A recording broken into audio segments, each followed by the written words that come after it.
بلوچستان کے براہوی قبائل میں سے ساتکزئی قبیلہ مستونگ اور بولان میں آباد ہے۔ اس قبیلے کے ایک سردار کی سرگزشت مجھے نواب محمد اسلم رئیسانی نے سنائی، جو خود بھی اسی علاقے سے نہ صرف تعلق رکھتے ہیں بلکہ وہ پورا علاقہ جسے ساراوان کہتے ہیں اس کے چیف بھی ہیں۔ بقول راوی اور دروغ برگدن راوی، اس قبیلے کے ایک سردار کو روزہ کھلنے سے تھوڑی دیر پہلے بہت زیادہ بھوک لگتی۔ وہ تھوڑی دیر صبر کرتا رہتا، لیکن پھر جب پیمانہ صبر لبریز ہو جاتا تو کارندوں کو بھیجتا کہ جاؤ مسجد کے مولوی صاحب کو بلا کر لاؤ۔ مولوی صاحب آتے، ان پر بندوق تان لیتا اور کہتا کہ مسجد کے چبوترے پر چڑھ کر اذان دو۔ مولوی صاحب اذان دیتے، اطمینان کے ساتھ دعا کر کے روزہ کھولتا، مولوی صاحب کا مشکور ہوتا اور انہیں جانے کی اجازت دے دیتا۔ تحریک انصاف کے خلاف اپوزیشن کی تحریک عدم اعتماد کی صورتحال بھی کچھ ایسے ہی ہے۔ 5 سالوں میں سے 3 سال 7 ماہ تک اپوزیشن میں یہ تاثر غالب رہا کہ اگر وقت سے پہلے عمران خان کی حکومت کو عدم اعتماد یا کسی اور غیر جمہوری طریقے سے ختم کرنے کی کوشش کی گئی تو یہ نہ صرف عمران خان کو ایک دلدل سے نکالے گی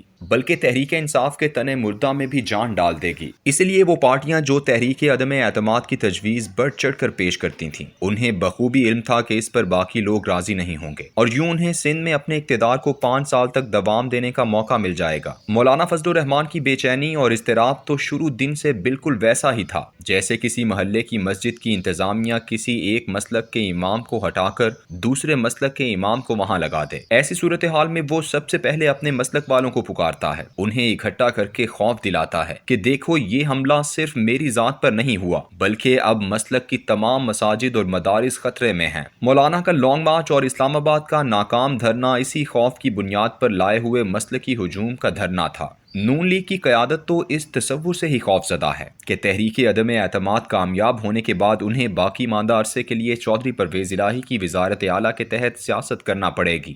وہ خوب جانتے ہیں کہ 2002 میں نون لیگ کے 140 ارکان اسمبلی انہیں چھوڑ کر قاف لیگ میں شامل ہوئے تھے اور لاہور جسے وہ اپنا گڑھ سمجھتے تھے وہاں 8 سال تک اپنا ضلعی ناظم بھی منتخب کرانے کے قابل نہیں رہے تھے۔ چودھری خاندان پنجاب کی سیاسی بساط پر مدتوں کھیلنے کی مہارت رکھتا ہے۔ سوال پیدا ہوتا ہے کہ اس سب کے باوجود اس قدر اچانک یہ کیسے اور کیوں کر ہو گیا؟ سب سے بڑی دلیل یہ دی جاتی ہے کہ اس دفعہ اسٹیبلشمنٹ نیوٹرل ہو گئی ہے، لیکن کیا کسی کو یقین ہے کہ عین جب میچ جیت کے مراحل میں داخل ہو تو اچانک کسی بھی جانب سے تیز عوامی سیاسی ہوائیں چلنا شروع ہو جائیں اور بسی بسائی بستی ہی اجڑ جائے؟ اس لیے کہ عدم اعتماد کا یہ میچ اب ایسے ہونے جا رہا ہے جس میں عوام کا جمع غفیر بھی اسلام آباد اسٹیڈیم میں موجود ہوگا۔ ایسے میں کسی بھی قسم کا ہنگامہ میچ کو لمبی مدت کے لیے ملتوی کر سکتا ہے۔ عمران خان جسے اسٹیڈیم میں ہجوم جمع کر کے کھیلنے کی پرانی پریکٹس ہے، وہ اگر اس کھیل کو صرف پارلیمنٹ کے بند کمروں اور ٹیلی ویژن کیمروں تک محدود رکھ کر کھیلے گا تو یہ حزب اختلاف کی بہت بڑی غلط فہمی تھی، اور اگر اپوزیشن نے سب کچھ جان بوجھ کر اس طرف قدم بڑھایا ہے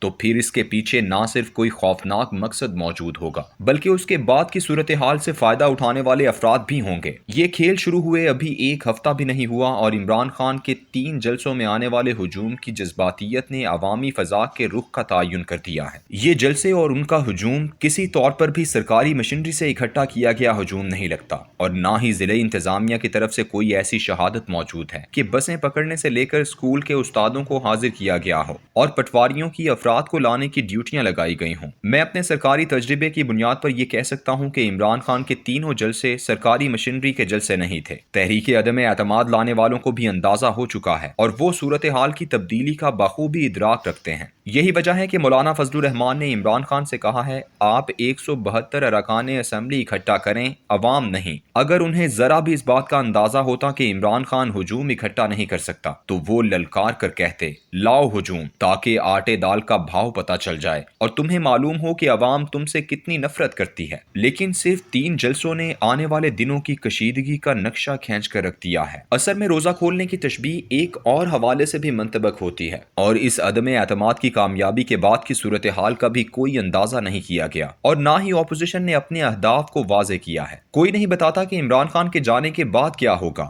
ظاہر بات ہے چاروں صوبائی اسمبلیاں اس وقت تک قائم رہیں گی جب تک ان میں بھی عدم اعتماد نہیں آتا یا وزیر اعلیٰ انہیں ختم نہیں کر دیتا۔ قومی اسمبلی میں اگر پی ٹی آئی کے اراکین عمران خان کے خلاف ووٹ دیتے ہیں تو وہ سب صرف ایک ہفتے میں نااہل ہو سکتے ہیں، کیونکہ اس معاملے میں الیکشن کمیشن کے پاس فیصلہ سازی کا کوئی اختیار ہی نہیں۔ آئین کہتا ہے شیل گیو ایفیکٹ، یعنی وہ پارٹی لیڈر کے فیصلے کو نافذ کرے گا۔ ان نااہلیوں کے بعد قومی اسمبلی میں کوئی پارٹی لیڈر وزیر اعظم کے لیے مطلوبہ تعداد حاصل کرنے کے قابل نہیں ہوگا اور یوں اسمبلی ختم ہو جائے گی۔ لیکن اگر کوئی اکثریت حاصل کر گیا تو پھر کس بڑی پارٹی کا سربراہ باقی 1.5 سالوں کے لیے وزیر اعظم بن کر تمام عوامی نفرت کا رخ اپنی جانب موڑے گا، جو گزشتہ 3.5 سالوں کی مہنگائی اور کورونا کی وجہ سے عوام میں پیدا ہوئی ہے؟ اگر کسی چھوٹی پارٹی مثلاً کاف لیگ، جی ڈی اے یا ایم کیو ایم وغیرہ کے فرد کو بھی وزیر اعظم لانے کی کوشش کی گئی تو نون لیگ، پیپلز پارٹی اور فضل الرحمان شریک حکومت ہو کر دفاعی سطح پر چلے جائیں گے اور عمران خان اپوزیشن میں شعلہ جوالہ ہوگا۔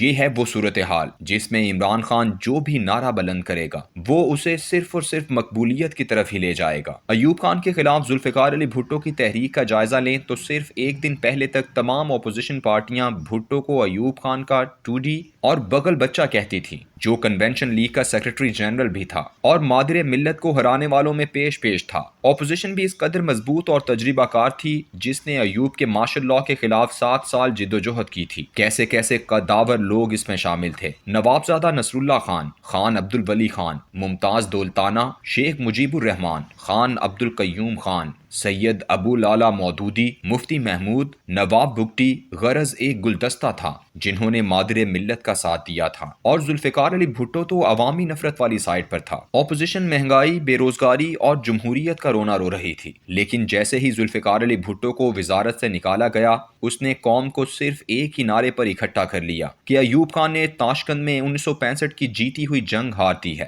یہ ایک نعرہ ساری مذہبی، غیر مذہبی اور سیکولر اپوزیشن کو بہا کر لے گیا اور بھٹو کے تمام آمرانہ گناہوں کو بھی پاک کر گیا۔ کیا عمران خان 1967 والا بھٹو بن سکتا ہے یا پھر اس سے بھی زیادہ خطرناک؟ جاری ہے۔